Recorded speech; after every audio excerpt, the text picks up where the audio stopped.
A few days ago, I met a man young Gambians would walk past without recognizing. He was sitting quietly talking about football. But as he began telling his story, I realized I wasn't sitting with an ordinary man. I was sitting with a piece of Gambian football history. His name is Musa Njie. Long before the Baby Scorpions became famous, long before the Gambia shocked Africa and qualified for Youth World Cups, Musa Njie was a young boy running through the streets of Banjul, attending Wintley Primary School and later St. Augustine's High School. Football was already in his blood. He became one of the founding members of Real de Banjul and helped turn the club into one of the most successful teams in Gambian football. During his years there, the club won league titles and cup championships, and he eventually became captain of the Gambian national team. But Musanjai wanted to learn more than football. In 1975, he left the Gambia for Sweden. Imagine that, a Gambian footballer traveling to Europe nearly 50 years ago, at a time when such opportunities were extremely rare.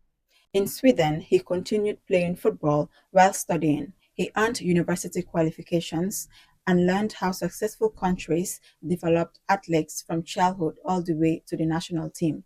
Then he moved to the United States. There, he studied sports administration and more qualifications, coached football, managed sports programs, and helped young Gambian players receive scholarships and university degrees. He could have stayed abroad. Many people would have. Instead, he came home, and when he returned, he noticed something that bothered him. The Gambia wanted football success, but there was no strong system to develop young talent.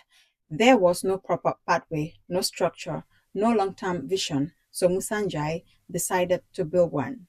He believed football should begin in schools. He believed talent should be discovered early. He believed children should be trained before they became adults. That idea became the foundation of what would later transform Gambian football. As technical director, he helped establish the national under 17 and under 20 teams. At the time, few people knew how important that decision would become. But within a few years, everything changed. The baby scorpions emerged. The Gambia started defeating some of Africa's strongest football nations. The under 17 team became African champions. Then they did it again.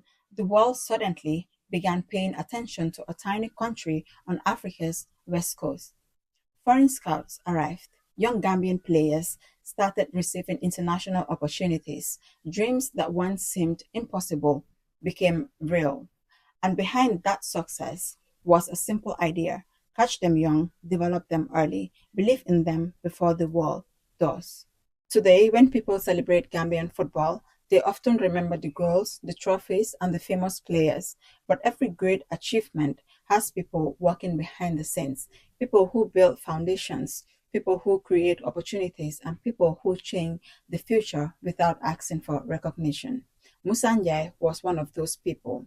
And as I sat listening to him tell his story, I couldn't help but think some Gambians know his name, others may have had it in passing, but not everyone knows the full story of how Musanjai helped lay the foundation for one of the proudest chapters in Gambian football history. Because without pioneers like Musanjai, the story of Gambian football might have been very different. So, Mr. Njai, thank you for sharing your story with me. Thank you for believing in Gambian talent before the world did. Thank you for helping build a pathway that gives generations of young Gambians the courage to dream beyond our borders. Your contribution to Gambian football will not be forgotten.